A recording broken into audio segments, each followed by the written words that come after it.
Глава 231. Бедствие, стучащееся в дверь. Хань Ли летел так быстро, как только мог, чтобы скорее вернуться в пещеру Бессмертного. Без промедления он тут же вытащил нефритовую пластину, которую Цюнься отдал ему, и погрузил в нее свое сознание, тщательно изучая метод использования магических инструментов создания заклинания. Хань Ли отбросил свои предыдущие планы в сторону и решил сначала создать защитное заклинание вокруг своей пещеры Бессмертного. В конце концов, эти культиваторы сражались совсем недалеко отсюда, поэтому он не мог чувствовать себя в безопасности. Установка заклинания 5 элементов была довольно простой.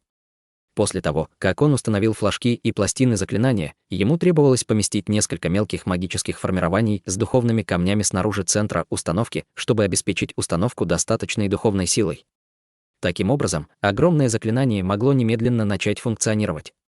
Более того, мастеру заклинания нужно было всего лишь знать несколько простых команд управления и использовать флаг мастера, чтобы непрерывно перемещать и контролировать объекты формирования, захватывая врагов в иллюзии.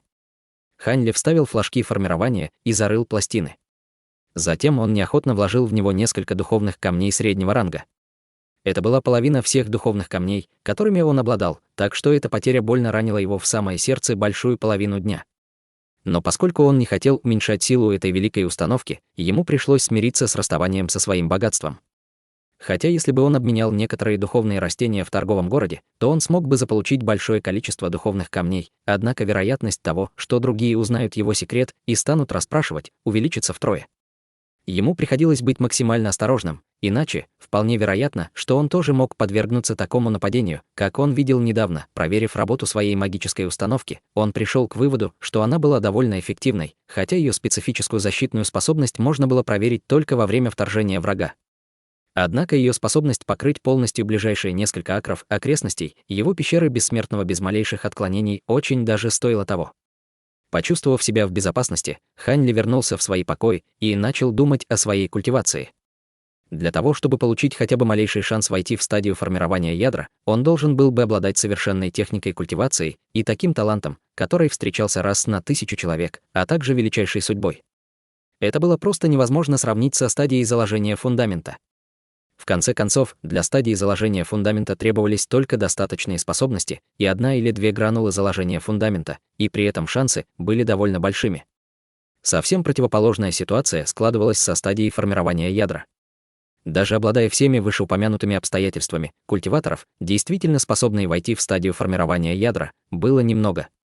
Таким образом, каждый раз, когда появлялся новый культиватор стадии формирования ядра, почти каждый клан и секта собирались, чтобы отпраздновать это без особых на то причин. Кроме того, новости об этом быстро распространились по всему миру культивирования. Причина, по которой секта маскирующейся Луны стала первой сектой в государстве Юэ, помимо того, что у нее было более 1000 учеников на стадии заложения фундамента, что намного превышало число учеников других сект, также заключалась в том, что у них было более 10 экспертов на стадии формирования ядра. Из-за этого они с презрением смотрели на остальные 6 сект. Хань Ли знал, что его талант не был чем-то выдающимся по сравнению с другими учениками на стадии заложения фундамента. Единственной техникой культивации, которой он обладал, была очень сомнительная техника культивации владения лазурным мечом, которую он не мог использовать ни при каких обстоятельствах. Его нынешние шансы были столь же тонкие, как вуаль. Он мог надеяться только на удачу. Таким образом, Хань Ли в настоящее время в целом оказался в невыгодном положении во всех областях. Спустя несколько минут подобных размышлений Хань Ли почувствовал, что, хотя его способности были далеко от совершенства, благодаря его таинственной бутылочке, которая могла ускорять процесс созревания духовных растений, а также его умению усовершенствовать пилюли, это не было препятствием, которое невозможно было преодолеть. Кроме того, судьбу нельзя изменить, так что нет причин мучительно обдумывать все это. Все, что он мог сделать, это стремиться увеличить свои шансы достигнуть стадии формирования ядра и найти подходящую технику культивации высшего ранга для собственного использования. Ради того, чтобы найти технику культивации, ему впервые пришлось задуматься о своем мастере Ли Хуайюань. Даже если он просто присвоил Хань Ли имя своего ученика, он должен быть готов передать ему несколько техник культивации. В конце концов, он был экспертом стадии формирования ядра. Возможно, Хань Ли сам смог бы выбрать технику культивации и даже получить какую-нибудь подсказку или 2. С этой мыслью Хань Ли решил на следующее утро вернуться в долину Желтого Клена и разузнать о местонахождении пещеры Бессмертного своего мастера, чтобы найти какую-нибудь подсказку. Весьма вероятно, что его мастер еще не знает об успехе своего ученика. Когда подумал об этом, он решил, что это довольно забавно. С тех пор, как Ли Хуаюань принял его, он ни разу не обращался к Хань Ли. Как будто этого знаменитого ученика не существовало вообще. Это немного расстроило Хань Ли, естественно. Как бы ни был подавлен Хань Ли, он знал, что ему придется проявить инициативу и заставить своего мастера помочь ему. Хань Ли не был скромным человеком, но теперь, когда Хань Ли достиг стадии заложения фундамента, он действительно мог пойти и найти своего мастера. Хотя он и был его учеником, ему нужно было сначала узнать у других, где можно найти его мастера. Хань Ли усмехнулся с себя на мгновение, а затем медленно заснул на своей каменной кровати с горькой усмешкой. Проспав какое-то время, внезапное, интенсивное землетрясение насильно пробудило Хань Ли от сна. Пока он еще не полностью очнулся ото сна, ему казалось, что землетрясение было частью его сна. Однако следующий толчок землетрясения прогнал его сонливость до конца. Помимо землетрясения, до его пещеры Бессмертного донесся взрыв. Стало ясно, что кто-то прикоснулся его ограничительному заклинанию и активно атакует его. Хань Ли был вне себя от ярости. Он тут же выбежал из своей спальни и выскочил из пещеры Бессмертного. Снаружи его пещеры Бессмертного его ждал плотный шквал стрел, исходивших от нескольких механических кукол, парящих в небе. Когда Хань Ли увидел это, он был так потрясен, что чуть не прикусил свой язык. Что происходит? Поскольку он очень боялся навлечь на себя неприятности, он не стал вмешиваться во вчерашнюю битву. Однако они все равно смогли его найти. Кроме того, судя по их действиям, у них были явно недобрые намерения. Может быть, они смогли выследить его после того, как он улетел. В момент опасности Хань Ли всегда оставался в здравом уме, а его мозг тут же генерировал варианты событий один за другим. Те, кто внутри, вам лучше внимательно меня послушались. Выдайте того, кто укрылся в вашей пещере. Если вы передадите этого человека нам, мы больше не побеспокоим хозяина этого жилища. Вам не стоит обижать школу Тысячи Бамбуков и напрашиваться на неприятности, защищая незнакомцев.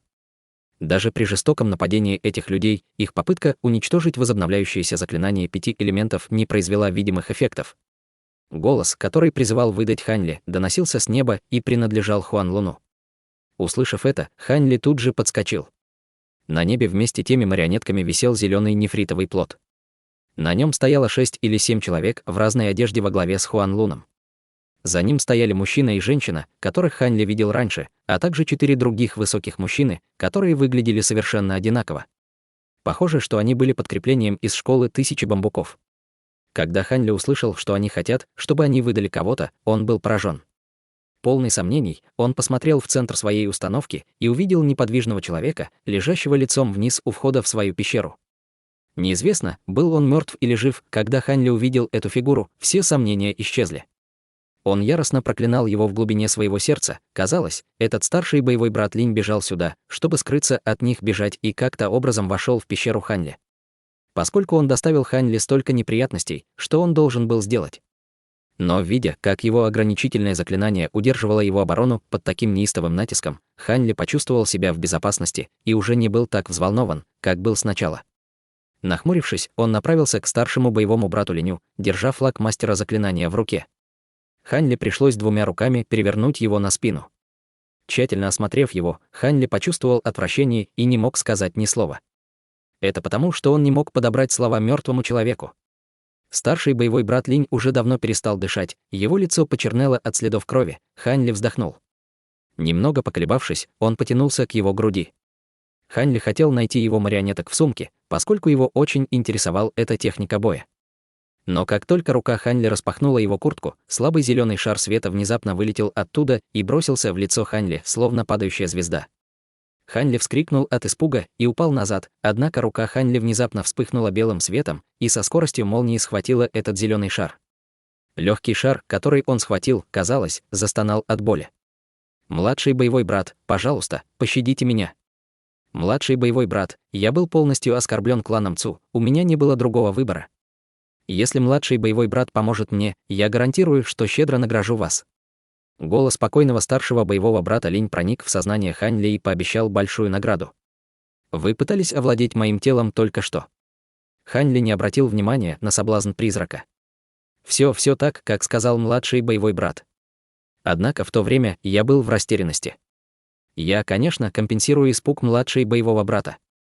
Я хочу, чтобы младший боевой брат был добр ко мне и не опустился до уровня старшего боевого брата. Хань Ли услышал смущенный ответ старшего боевого брата Ли и повторные извинения.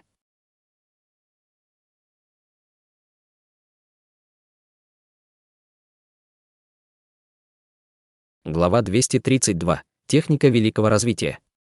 Услышав слова другого человека, Хань Ли даже не стал открывать свой рот, чтобы что-то сказать.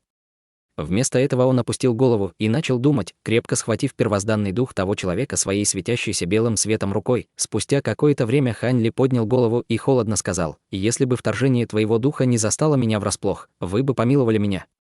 Ваша магическая сила гораздо глубже моей, хотя мы оба находимся на стадии заложения фундамента. Скорее всего, вы бы поглотили меня». Слова Хань Ли были переполнены злыми намерениями. «Я могу рассказать вам секрет и передать исключительную технику культивации». Старший боевой брат Линь запаниковал и стал пытаться переубедить его. Секретная техника культивации. Неужели это техника культивации школы тысячи бамбуков?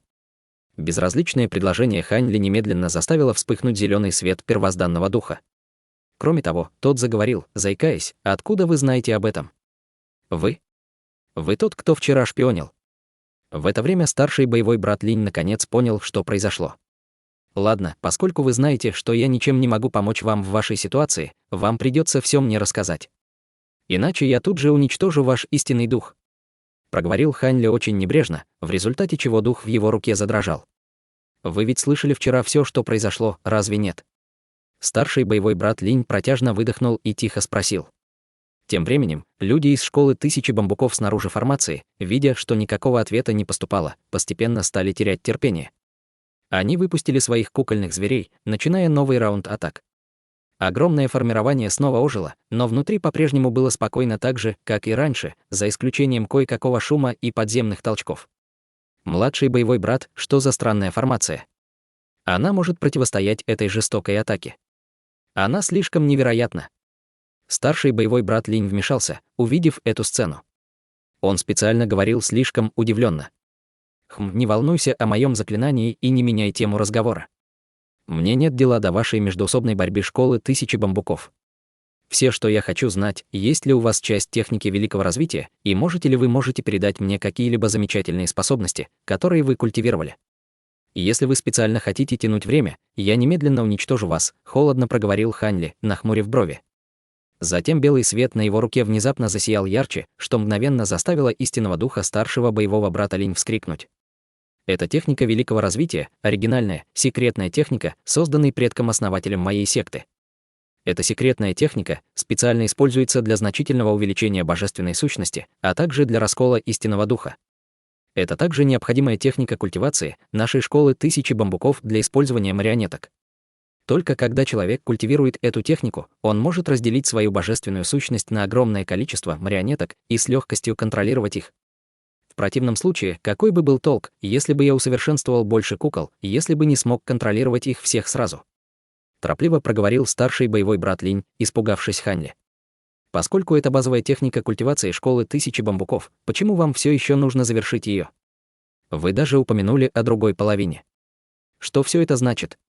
Продолжал бесстрашно расспрашивать Хань Ли. Там не так много, чтобы скрывать. Хотя техника великого развития является базовой техникой культивации моей школы, фундаментальные знания нашей школы нельзя легко распространять среди людей. Таким образом, техника великого развития, которую практикуют ученики школы тысячи бамбуков, является только сокращенной версией первого уровня. Хотя ее легко культивировать, но даже после его полного культивирования, она по-прежнему далека от силы первого уровня настоящей техники великого развития. Кроме того, реальное руководство техники великого развития может культивироваться только высокоуровневыми культиваторами нашей секты. Люди снаружи должны были изучить 2 уровня техники великого развития, чтобы иметь возможность контролировать почти 100 механических марионеток одновременно. Поскольку я культивировал 3-й уровень этой техники, я лучше, чем они, и могу контролировать сразу 300. Однако только мастер моей школы и его преемники имеют право культивировать технику великого развития на 3-м уровне.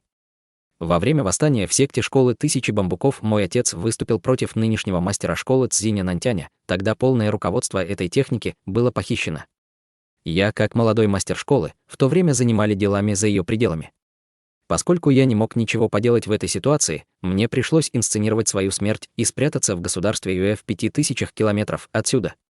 В то время, хотя у меня не было полной версии техники великого развития, я уже знал эту технику до 4-го уровня, поскольку я был сыном мастера школы.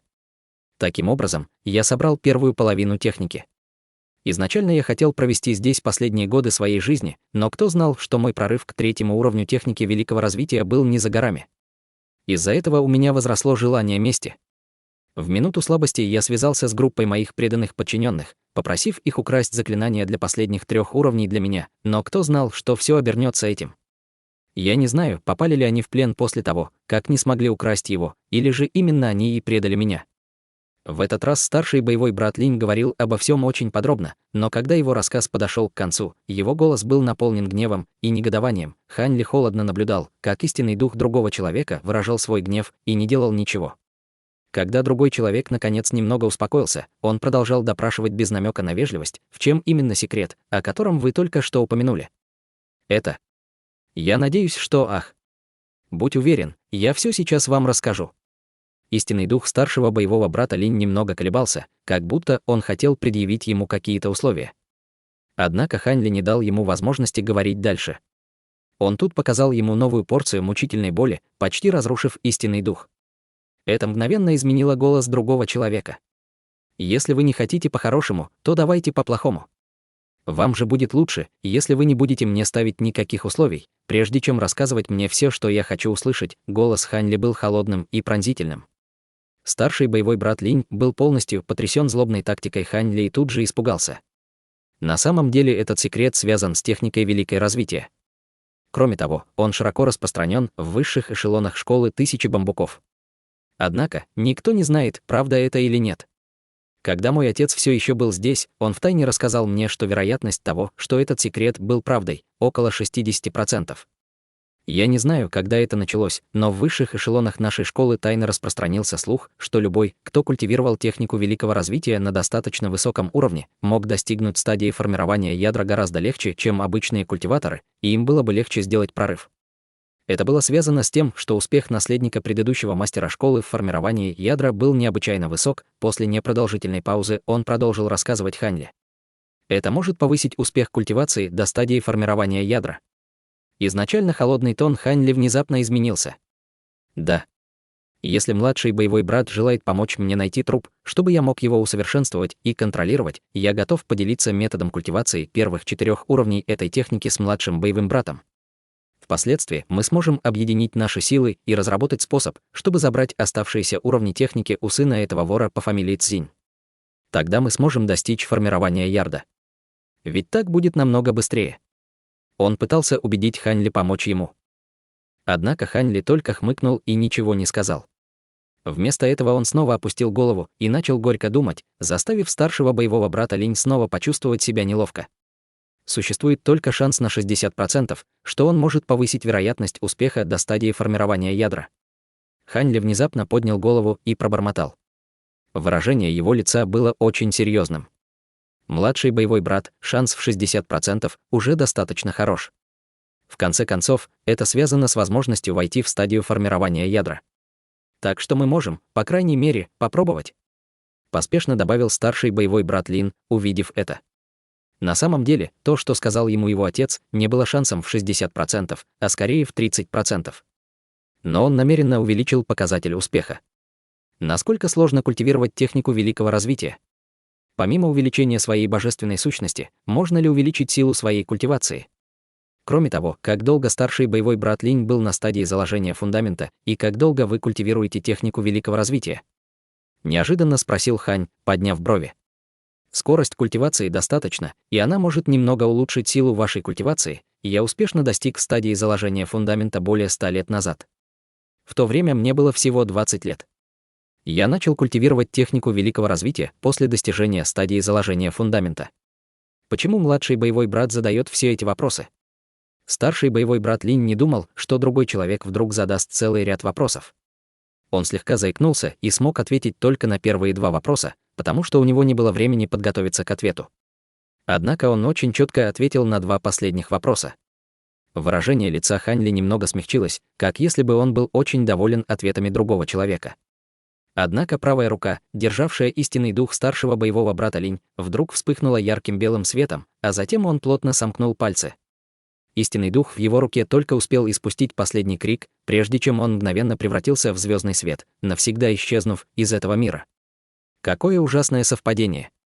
Больше всего я ненавижу людей, а это напомнило мне некоторые неприятные вещи. Кроме того, хотя я по-настоящему ошеломлен техникой великого развития, ей слишком трудно культивировать, и она не сможет увеличить мою магическую силу.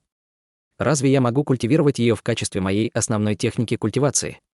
Если бы моя магическая сила не культивировалась бы даже до самого пика стадии заложения фундамента, какая польза мне от этой техники великого развития, даже если бы я усердно ее культивировал? Природный талант этого парня был довольно хорошим, но даже после того, как он культивировал эту технику в течение почти 100 лет, он был все еще только на пике 3-го уровня, и потому что он не был сосредоточен, его сила достигла только середины стадии заложения фундамента. Рыба и медвежья лапа, разве они могут легко существовать вместе? Кроме того, нет ничего странного в том, что предыдущий мастер школы Тысячи Бамбуков смог сбалансировать эти два аспекта и войти в стадию формирования ядра. Поскольку он был главой школы, естественно, что он обладал выдающимся врожденным талантом, которым обладает 1 из 1000. Таким образом, у меня нет никакого основания доверять вашему утверждению, что эта техника культивации поможет мне достигнуть стадии формирования ядра.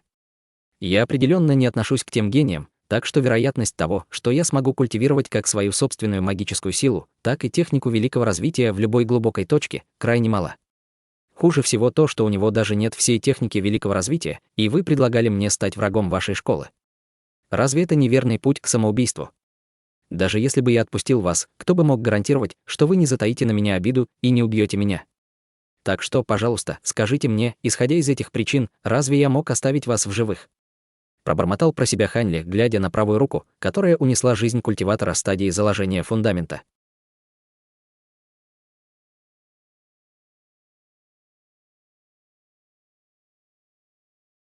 Глава 233. Лэй Ваньхе. Для Хань Ли это был второй культиватор, которого он ликвидировал после того, как его истинный дух покинул свое тело. В боях большинство культиваторов не отделяли бы свой истинный дух от тела, так как на это требовалось определенное количество времени. В течение этого периода времени невозможно было свободно передвигаться. Во время битвы между культиваторами, кто даст врагу достаточно времени, чтобы убежать? Враг бы уже погиб 10 раз, прежде чем смог успешно отделить свой истинный дух от тела. Более того, только те, кто находится на стадии зарождения души или позже, могут отделить свой истинный дух от тела в одно мгновение с помощью их зарождающейся души. Этому старшему боевому брату Линь повезло не больше, чем Юй Чжитуну. Сначала он думал, что пройдет через пещеры бессмертного Хань Ли и направится прямо в долину Желтого Клена для восстановления своих сил. Тем не менее, он случайно ворвался в ограничительное заклинание Хань Ли и был заперт в ловушке изменяющихся иллюзий формирования, не способный дальнейшему побегу. Он беспомощно смотрел, как яд распространялся по его телу, и ему пришлось отделить истинный дух от телесного сосуда. Это также вызвало возмущение старшего боевого брата Линь по отношению к хозяину ограничительного заклинания. Поскольку ему требовалось тело, что оживить себя, он в любом случае планировал захватить тело Хань Ли. Однако он не думал, что Хань Ли будет настолько стремительным, что сможет остановить истинный дух или даже поймать его и уничтожить. Теперь, когда этот человек был уже мертв, Хань Ли, естественно, не думал о словах мертвеца. Теперь ему было нужно как-то справиться с великой проблемой, которая находилась по ту сторону его пещеры бессмертного. Хотя атаки школы Тысячи Бамбуков были ужасающими, Хань Ли не видел ни единого следа повреждений на великом заклинании, что весьма успокоило его. Кроме того, он был уверен, что эти люди не посмеют долго задерживаться здесь, хотя это место было отдаленным и можно было считать окраиной горного хребта Тайюэ, оно все еще находилось под влиянием долины Желтого Клена. Совершая это нападение, Хань Ли не верил, что они не боялись последствий. Он считал, что, хотя их нынешние атаки были не слишком эффективными против его формации, они уже достигли той стадии, когда трудно было остановиться на полпути. На самом деле, Хань Ли был не против передать труп старшего боевого брата Линь, чтобы они оставили его. Однако было слишком очевидно, что его изначальный дух покинул его тело.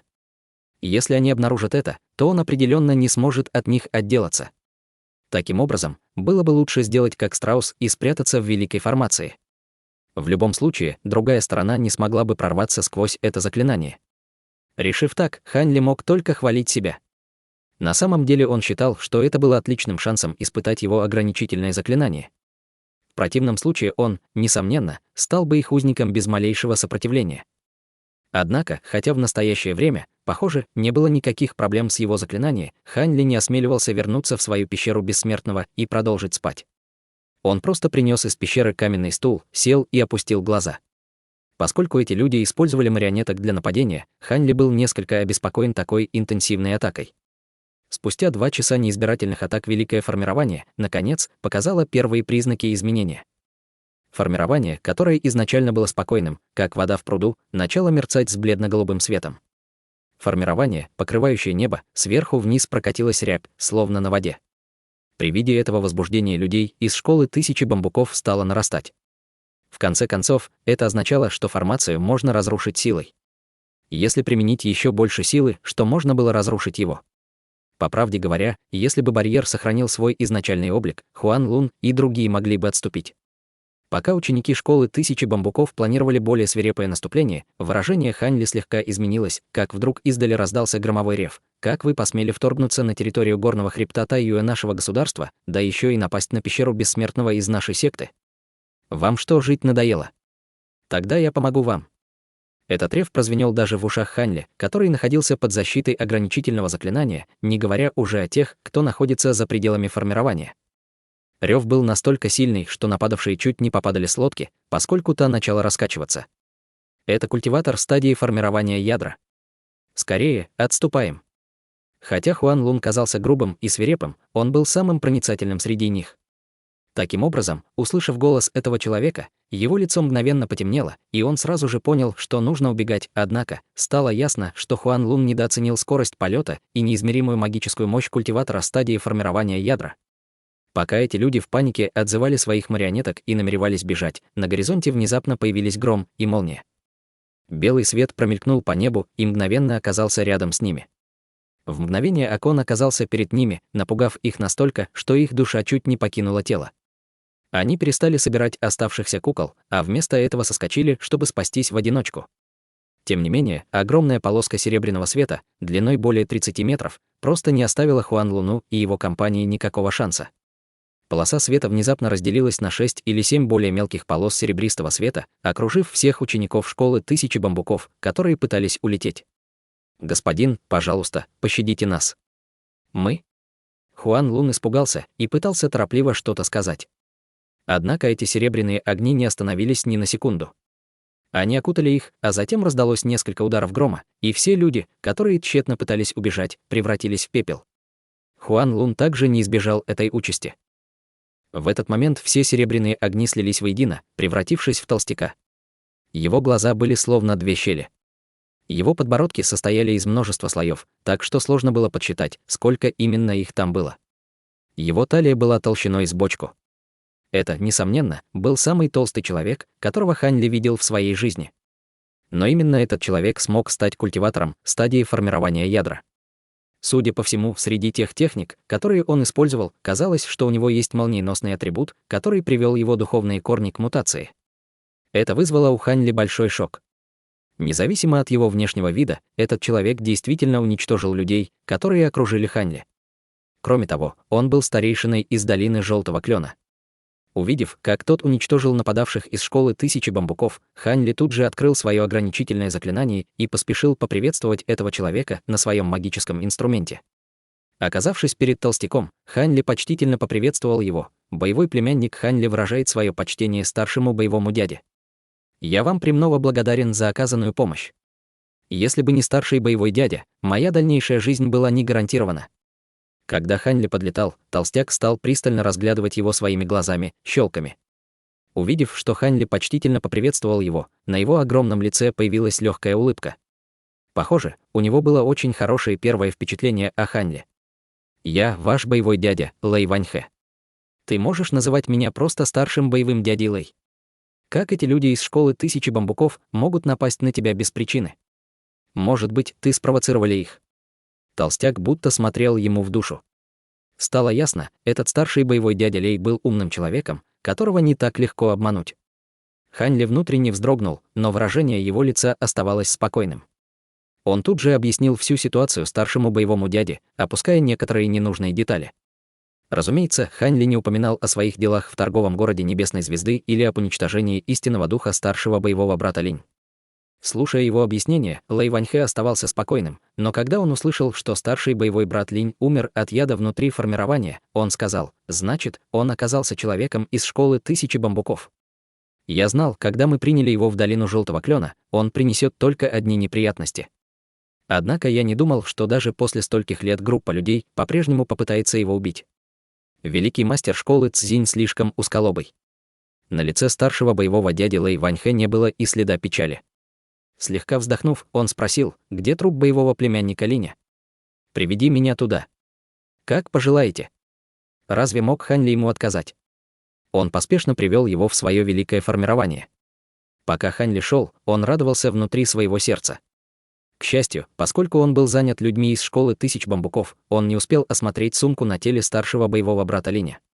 В противном случае ситуация стала бы далеко не благоприятной. Твое великое формирование довольно необычно. Кажется, даже если бы я не пришел, эти мерзавцы все равно ничего не смогли бы сделать с тобой. Вскоре после того, как Лэй Ваньхэ вошел в его возобновляющееся заклинание 5 элементов, он похвалил это заклинание. Хех. Это всего лишь неполные высокоранговые флажки формирования, которые я обменял за довольно большие деньги в торговом городе. В нем нет ничего примечательного. Услышав похвалу, Хань Ли глубоко обрадовался в глубине своего сердца, но продолжал вести себя скромно. Нет, это твое заклинание имеет великое происхождение. Даже если бы я попытался прорваться через него, не используя никаких трюков, мне было бы довольно сложно это сделать. Лэй Ваньхэ качал головой, словно баран, постоянно не соглашаясь с ним. В этот самый момент они пришли на место. Труп старшего боевого брата Линь лежал с распростертыми руками. Когда толстяк увидел это, он взмахнул веером. Труп немедленно полетел к нему, а затем Лэй Ваньхэ смог спокойно осмотреть его. Похоже, то, что ты сказал, было правдой. Яд с Дальнего Востока секты смертельного яда распространился по всему телу и убил его. После того, как толстяк закончил осмотр, он кивнул головой, но его следующие слова заставили Хань Ли внутренне содрогнуться. Однако, прежде чем его тело полностью умерло, его истинный дух должен был успеть покинуть тело. Может быть, боевой племянник Хань Ли видел его.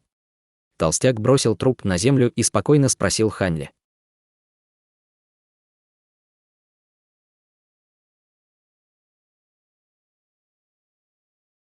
Глава 234. Ограничительное заклинание и духовное растение. Услышав это, Хань Ли подумал про себя. Конечно, он спросил об этом. Однако он притворился удивленным и воскликнул: «Истинный дух». Я не видел никакого истинного духа. Мог ли его истинный дух этого старшего брата Линь покинуть его тело перед смертью? Хань Ли уже давно решил, что если этот человек спросит его об истинном духе, он будет настаивать, чтобы он ничего не знает.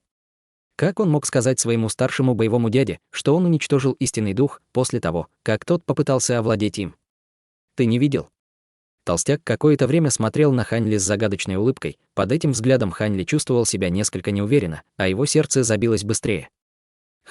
Раз так, то истинный дух старшего боевого брата Линь мог погибнуть внутри великой формации и рассеяться сам по себе, скривившись на секунду, равнодушно сказал толстяк. Услышав это, Хань Ли вздохнул. Тем не менее, он четко понимал, что толстяк не верил его словам, но, кажется, его не особо интересовали причины смерти Линь. В конце концов, все знали, что первое, что истинный дух культивации сделает, покинув свое тело, так это немедленно попытается захватить другое тело, чтобы возродиться. Однако, кроме Хань Ли, в формировании не было других культиваторов, поэтому единственным телом, которое можно было попытаться захватить, было бы Хань Ли. Поскольку с ним было все в порядке, то естественно, что старший боевой брат Линь не смог его захватить, а его истинный дух был уничтожен. Но могло ли быть так, что тело Хань Ли все-таки было захвачено истинным духом старшего боевого брата Линь? Ответ на этот вопрос был еще более очевидным. Это было потому, что присвоение чужого тела было очень вредно для истинного духа.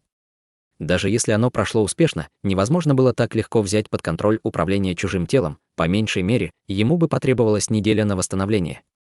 Естественно, что старший боевой дядя все это прекрасно понимал. Таким образом, и Хань Ли, и Лэй Ваньхэ прекрасно знали о том, как именно был уничтожен истинный дух старшего боевого брата Линь, однако, поскольку его первоначальное впечатление о Хань Ли было довольно хорошим, и он был слишком ленив, чтобы расспрашивать об этом, он решил пропустить эту ситуацию мимо ушей. С другой стороны, Хань Ли ясно понимал, что происходит, и по-прежнему притворялся смущенным, потому что он знал, что, каковы бы ни были его причины, и если бы это известие распространилось, он бы не смог уклониться от наказания за убийство культиватора со стороны своей же секты. Это был крайне неблагоприятный поворот событий. Но таким образом, Хань Ли действительно чувствовал, что этот старший боевой дядя Лэй был гораздо лучше, чем его собственный мастер. Пещера боевого племянника действительно слишком груба. Как ты можешь встретить посторонних таким образом? Хотя мы, культиваторы, не слишком озабочены такими вещами, но, по крайней мере, она должны выглядеть прилично. По какой-то причине толстяк не покидал его пещеру, закончил свое дело. Вместо этого он стоял у входа в пещеру и медленно оценивал ее. Услышав это, Хань Ли с горечью засмеялся. Он создал эту пещеру все несколько дней назад, разве он мог привести ее в надлежащий вид за столь короткий промежуток времени? Однако Хань Ли думал совершенно о другом, когда услышал слова боевого дяди. Таким образом, немного посмеявшись, он почтительно сказал Лэй Ваньхэ: «У боевого племянника есть несколько вопросов, о которых я хотел бы расспросить старшего боевого дядю. Если вы не против, вы могли бы войти ненадолго и отдохнуть, пока я буду объяснять интересующие меня вещи. Кроме того, у меня есть несколько зрелых духовных растений, и я бы хотел попросить старшего боевого дядю, чтобы тот оценил их. Таким образом, я смог с уверенностью использовать их для создания пилюль культивации. Ингредиенты духовных лекарственных растений». Выражение толстяка ничуть не изменилось, когда он услышал, что Хань Ли хотел задать ему несколько вопросов и приглашал в свою пещеру. Однако, когда Хань Ли упомянул, что у него было несколько зрелых духовных растений, на лице толстяка растянулась улыбка, и он кивнул в знак согласия. Таким образом, Хань Ли пригласил Лэй Ваньхэ в свою пещеру, а затем он сказал, что пойдет и принесет свои духовные растения, и попросил его подождать минутку. Поспешив в свою комнату, он взял 2 700-летних растения и вернулся в холл. Хань Ли не носил с собой постоянно несколько этих духовных растений в сумке, чтобы сохранить свои лечебные свойства в течение длительного периода времени. Использование нефритовых коробок или других подобных магических инструментов для хранения духовных растений было лишь временным методом. С течением времени лекарственная сила духовного растения постепенно улетучивалась. Таким образом, практически в каждой пещере культиватора была секретная комната для хранения. Только так можно было бы гарантировать, что лечебные свойства духовного растения не будут потеряны.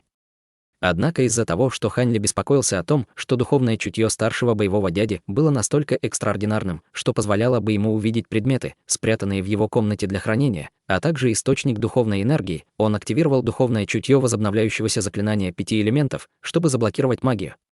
Теперь, даже если бы этот старший боевой дядя Лэй захотел что-то обнаружить, он бы все равно ничего не нашел. В нефритовой пластинке говорилось, что притупление чужого духовного чутья — дополнительная функция его формации, которую очень легко реализовать. Хотя это не было полной версией заклинания, его уже возможно было осуществить. Это был единственный эффект, который был сравним с полным заклинанием. После того, как Хань Ли создал свое ограничительное заклинание, он испытал эту способность. Как и ожидалось, его духовное чутье распространялось только на несколько футов вокруг него без возможности дальнейшего расширения. Что касается этого старшего боевого дяди Лэя, то, хотя он и был культиватором стадии формирования ядра, и его духовное чутье превосходило Хань Ли, скорее всего, оно могло распространиться максимум на 100 футов. Именно по этой причине он осмелился пригласить другого человека в свою пещеру. В противном случае другой человек мог бы использовать свое духовное чутье, чтобы найти комнату для хранения и источник духовной энергии. Он считал, что старший боевой дядя Лэй Ваньхэ, скорее всего, не имел никаких злых намерений. Однако, вероятно, было бы намного хуже, если бы он не пригласил его в свою пещеру. Это бы только увеличило подозрения толстяка. В конце концов, если бы старший боевой дядя был у пещеры младшего, но его не пригласили, это было почти оскорблением. Даже если бы другой человек сначала не обратил на это внимания, и если бы он тщательно поразмыслил над этим после, разве это не было бы еще большим несчастьем? Кроме того, было кое-что, что Хань Ли действительно хотел спросить этого толстяка, и поэтому он искренне желал заполучить дружественные отношения с ним. В конце концов, он был культиватором в стадии формирования ядра. Если Хань Ли создаст с ним дружеские отношения, в будущем это будет очень полезно. Думая об этом, Хань Ли вышел в холл с 2 коробками, где были духовные растения. Затем он, один за другим, снял крышки с коробок и показал Лэю. В это время Лэй Ваньхэ почувствовал себя очень несчастным в глубине своего сердца. Это было потому, что он высвободил свое духовное чутье, желая обследовать его комнату для хранения лекарственных ингредиентов и оценить размеры пещеры. Это было не потому, что у него были злые намерения, скорее, это было подсознательное действие, которое он выполнял как культиватор стадии формирования ядра. Однако его духовное чутье не могло распространиться дальше, чем на 100 футов вокруг него. Он чувствовал себя так, словно 50 килограмм были прикреплены к его духовному чутью, это повергло Лэй Ваньхэ в шок. Не то чтобы он никогда не был в ситуациях, когда его духовное чутье ограничивалось. Он много раз сталкивался с этим в пещерах культиваторов, даже с которыми у него были хорошие отношения. Это означало, что существовали некоторые ограничительные заклинания, которые могли лишить вас духовного чутья. Тем не менее, все его друзья были все культивирования ядра, и тот факт, что их пещеры имели такие заклинания, не был таким уж необычно. Однако этот боевой племянник явно был культиватором в стадии заложения фундамента, и эта пещера, похоже, была построена совсем недавно. Так что появление заклинания такого рода в этой пещере было довольно странным. Лэй Ваньхэ фактически никак не связывал появление этого ограничительного заклинания с образованием снаружи пещеры. Это было из-за того, что его очень впечатлила мощность ограничительного заклинания снаружи пещеры. Если с его помощью также можно было манипулировать духовным чутьем, то разве это не было бы похоже на великие защитные формирования некоторых маленьких сект? Как могло такое сильное ограничительное заклинание появиться снаружи пещеры культиватора стадии заложения фундамента? Лэй Ваньхэ, скорее всего, не мог представить себе, что это заклинание на самом деле было упрощенной версией широко известного возобновляющегося заклинания 5 элементов. Даже если бы его магическая сила составляла лишь на 1/10 часть от первоначальной формации, оно было бы не намного хуже, чем полная версия. Таким образом, когда Хань Ли показал ему коробки с духовными растениями, толстяк был погружен в свои мысли. Его взгляд не сразу же переместился к содержимому коробки. Это выглядело так, будто ему было неинтересно, что внутри, однако, когда его взгляд, наконец, упал на 2 700-летних духовных растения, его непринужденное выражение лица тут же исчезло. Он тут же бросил думать об ограничительном заклинании. В это время в глазах Лэй Ваньхэ существовали только 2 эти духовных растения, которые испускали сильную духовную ци. Я купил 2 этих духовных растения в торговом городе, потратив кучу духовных камней. Однако, моего опыта недостаточно, чтобы определить истинный возраст этих растений, поэтому я никогда не использовал их. Так что ваше появление оказалось большой удачей.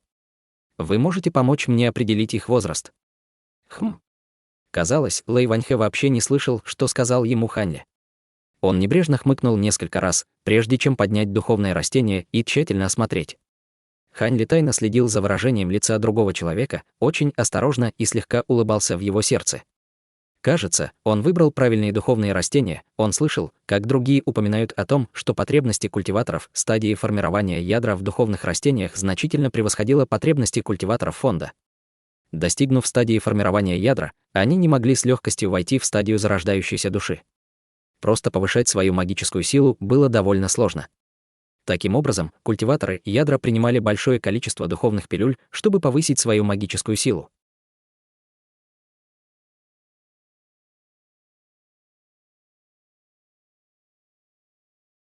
Глава 235. Намерения Хань Ли. Обычные духовные пилюли были бесполезны культиваторам на стадии формирования ядра.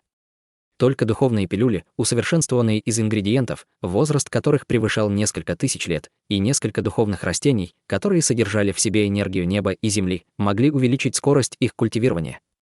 Таким образом, культиваторам стадии формирования ядра приходилось много путешествовать и тратить большую часть своего времени на поиск и усовершенствование чрезвычайно редких духовных ингредиентов. Именно поэтому, когда Ли Хуаюань увидел огромное количество духовных лекарств, которые Хань Ли принес из запрещенной зоны, он решил принять его в качестве своего ученика.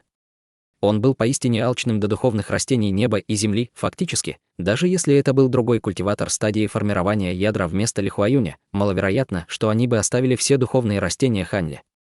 В большинстве случаев они использовали бы подобный трюк. Ли Хуаюань, с другой стороны, был действительно немного скуп и только сделал Хань Ли своим учеником. Тем не менее, прием духовных пилюль оказывал только помощь в развитии своей магической силы. Им еще предстояло медитировать в течение длительного времени, чтобы поглотить духовную ци. Тяжелая и добросовестная культивация была единственным истинным способом превращения духовной ци в свою собственную магическую силу. В противном случае, если бы вы принимали пилюли и не тратили время на усовершенствование духовной ци, это не давало никакого эффекта и ничуть не увеличивало магическую силу. В конце концов, внешняя духовная ци и его магическая сила были 2 фундаментально разными вещами. Были также древние записи о людях, которые принимали небесные пилюли, но не усовершенствовали их, в результате чего их тела взрывались. Таким образом, бессмысленное использование духовных пилюлей на грани своих возможностей было чрезвычайно опасным. Помимо увеличения магической силы, когда кто-то сталкивался с узким местом, использование духовной силы пилюлей было обычным делом для всех культиваторов, чтобы прорваться. Всеобщее использование этого метода неоднократно доказало свою эффективность. Культиваторов, которые могли прорваться сквозь узкие места, не используя силу духовных пилюлей, практически не существовало в мире культивации. Более того, все они были гениями, которые появлялись раз в 100 лет. Те, кто обладал небесными духовными корнями, имели наибольшую вероятность прорваться без пилюлей, но у тех, кто имел мутировавшие духовные корни, не было ни единого шанса прорваться без использования пилюлей. Казалось, что Лэй Ваньхэ достиг узкого места, и для того, чтобы усовершенствовать пилюли, он отправился на поиски и только что вернулся. Однако в этом путешествии ему не очень повезло. Кроме 2 духовных растений, которые были немного старше 400 лет, он оказался с пустыми руками. Это слишком сильно огорчило его, это было также главной причиной, по которой он мгновенно убил культиваторов из школы 1000 бамбуков, как только увидел их. Если бы он не сорвался на них, его настроение, вероятно, не улучшилось в течение долгого времени. Можно только сказать, что Хуан Лун и остальные просто попали под горячую руку демона в дурном настроении. До этого момента настроение Лэй Ваньхэ постоянно менялось. За свои 300-летний опыт культивации он никогда прежде не встречал подобных духовных растений. Поэтому, как только он увидел их, он не мог оторвать взгляд. Естественно, что его настроение в этот миг улучшилось, когда он оценил их возраст. В настоящее время он планировал усовершенствовать пилюлю усиления души, но ему не хватало духовных растений, достигших зрелости в 500 лет. Таким образом, он отправился в это путешествие, которое заняло почти целый год. Однако спустя долгие поиски во всем мире, в том числе крупных и малых городов государства Юэ, а также больших магазинов духовных растений мира смертных, он по-прежнему не нашел никаких духовных растений, которые бы смогли удовлетворить его потребностям. Все, что он смог найти, это пара среднеранговых духовных растений в возрасте 400 лет. Тем не менее, он точно знал, что их будет недостаточно, чтобы усовершенствовать пилюлю усиления души. Возможно, что если бы он усовершенствовал их, то их эффективность была бы значительно уменьшена, что не привело бы к желаемому результату. Однако у него действительно не было подходящих духовных растений. Разве он мог использовать их? Он продолжал свои поиски, но только напрасно тратил свое время. Даже если где-то появлялся достойный ингредиент, он уже давно стал успешным в приобретении какой-либо секты или клана культиваторов. Что касается мира культивации в близлежащих странах, то смотреть там было совершенно ни на что. Вот почему, когда он услышал, что этот боевой племянник имеет лекарственные ингредиенты определенной зрелости, его сердце забилось чаще. Поэтому он решился войти в его жилище и посмотреть на них. На самом деле, Лэй Ваньхэ подумал про себя, как может ученик стадии заложения фундамента иметь при себе хорошие лекарственные ингредиенты? Это, скорее всего, 200-300-летнее духовное растение. В конце концов, он потратил много времени на поиски, но смог приобрести только 400-летние лекарственные ингредиенты. И то это было только потому, что он экспертом стадии формирования ядра, и никто не смел спорить с ним. Внезапно перед его глазами появилась пара 7000-летних духовных растений.